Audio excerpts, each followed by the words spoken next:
When did you hear about the project the first time? No, the project I heard of perhaps about roughly about 1.5 years back. We heard about the project. There was a so-called public consultation. But at that time, I was invited by the local politician to attend that thing on a last-minute basis, and I did raise some concerns. But the issue is, Lynas has been shifting the goalposts. Very simple. First they say it's not radioactive, which is not true. It's not otherwise we wouldn't be here. You won't be here, isn't it? There's no mandate for you to be here if it was not radioactive in the first place. It is radioactive. It is. It is. Yeah. There's no two ways about it. Say that. Say that. we sorry to get so emotional. No, we are not. I'm not. I'm happy you raised that. Very good. We are scientists as much as you people are. But the point is, we are passionate because we have lived through the experience of some of the sufferings of the people we have worked with. I gave up my practice to stay with them for 3 years. I know how much of suffering that community has gone through. I'm living testimony.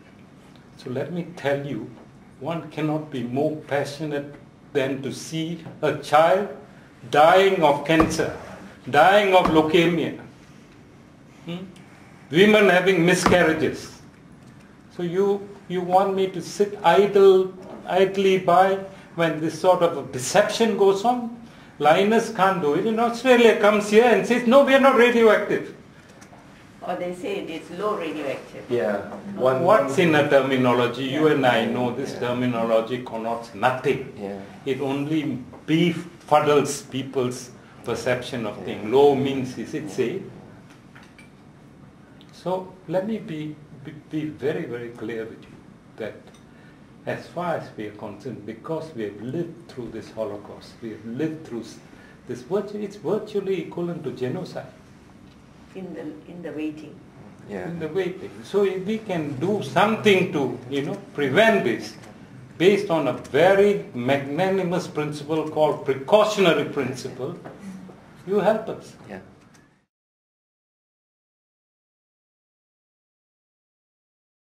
I've been in prison for 2 years. I'm not bitter. You see, I'm still here. I want to talk to you because I'm trained in good university in UK. Just to say he was put behind for his passion over this issue. I'm not bitter, I want to tell you because I'm trained as an engineer, environmental engineer. I'm trained in Birmingham, Berkeley, and Cambridge. I have no bitterness. As long as I can do for people, whether it's in Canada, it's in Holland, or it's in wherever, I hope you share our, this concern and then the conscience, you see. What I differ from other engineers, the people say I'm brave. I'm not. I say I did suffer in prison. But that's not the issue. We should not have any more repeat. In 30 years, we have more and more dirty industry coming to this country. So you must take care of that, not just this Lynas only. Exactly. You will help us to clean up Malaysia.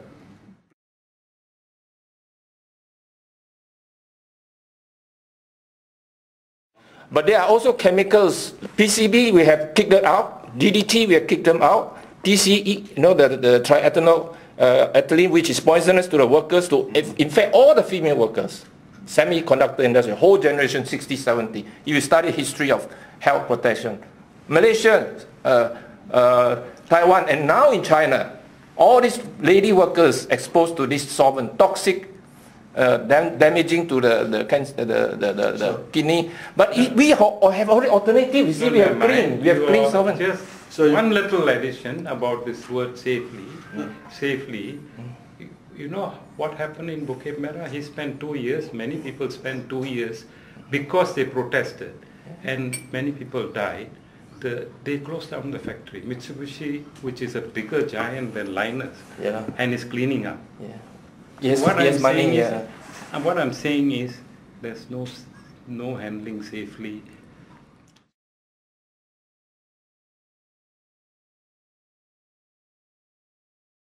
And also, this again, as you said, can be very contentious because now then we'll be moving the debate to Chernobyl. We don't want to, because I think Chernobyl, because there's a huge debate going on between IAEA and others. We don't want to get it. We don't divert. Yeah. So the issue, we have a right to have a debate, but we don't have a right to debate on people's lives. No, this is not what I want to debate. No, yeah, technicality we are quite aware because We are aware. I think have give us a little credit. Professor Edward Rafford from Harvard. He sat in the first beer committee. At night he was called because he disagreed with the no safe dosage. Let me finish this one. And he was kicked out of the committee. He came to help us. He told us all the story. And only in 1990, Academy of Science America, EPA, adopted this no safe dose, standard. I mean, this thing we are aware, but like I told you, you keep saying, you pass the member state. Yeah, a member state very often rules are not obeyed. We have first class world standard, but often the implementation, you see, like here, the hearing should be long ago. I mean, then we won't be here talking. You won't be coming here to listen to this.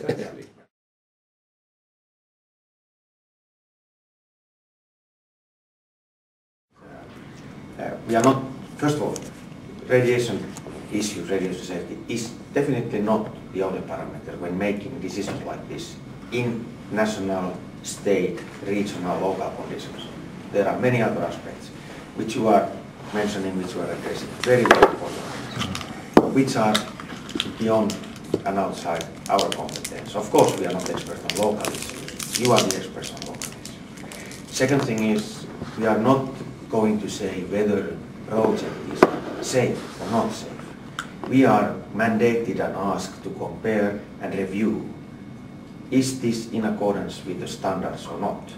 So we are not stepping anywhere else outside the safety issues. And many of the concerns, the serious concerns that you have been addressing here, are extremely valid in the discussion when the decisions are made and it goes further in here. So we are bringing only one element, and that element is the scope and the perspective of international standards.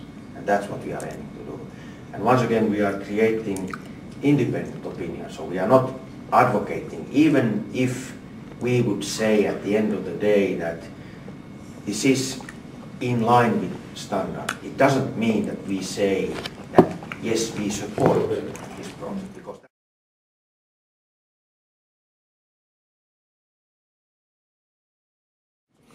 might just add a little bit. Since we have been discussing about the standards, which has been shown it doesn't work in Fukushima, it doesn't work in Chernobyl, it doesn't work 3 Mile Islands, it doesn't work in wind scales. Okay, just we also have to we have to also take into account a very, very serious account, the democratic standard of the West. That is taking into account the voice of the citizens. Yeah. If you Western people uphold the democratic principle to the utmost, we also do the same. So the people of Kuantan and Malaysia do not want to take any risk. Yeah. Yeah. We do not want to argue whether it's safe or not. We just do not want to take any risk. It is for sure it's safe to take 1 Panadol. Yeah. Okay? But we do not want to take any drugs.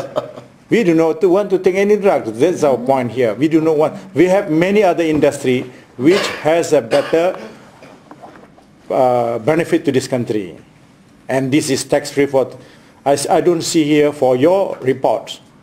The people of Malaysia does not benefit anything. We do not have tax. We have tax-free for 12 years for Lynas. The company will bring tax money back to the country. What do the Lynas bring? Only to left waste. And can we take standards for this rare earths as a Bukit Merah is a standards? Bukit Merah has bring danger and disaster to this country, and we do not. He has a proven. It's a proven. track record. So we do not want to repeat, and it is for sure there is a risk because Bukit Merah has shown the risk to the citizen. That's my opinion. Just one.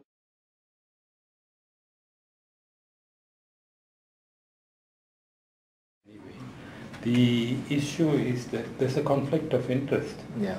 Lynas has engaged the AELB, part of the subsidiary properly of AELB, to do the radiological impact assessment. So isn't that conflicted? Conflict of interest. Sheer conflict of interest. Will it say, in one of the things which I scanned through very rapidly, it says to confirm it is safe. So in their minds they have decided it is safe. All what we are going to do is to confirm it.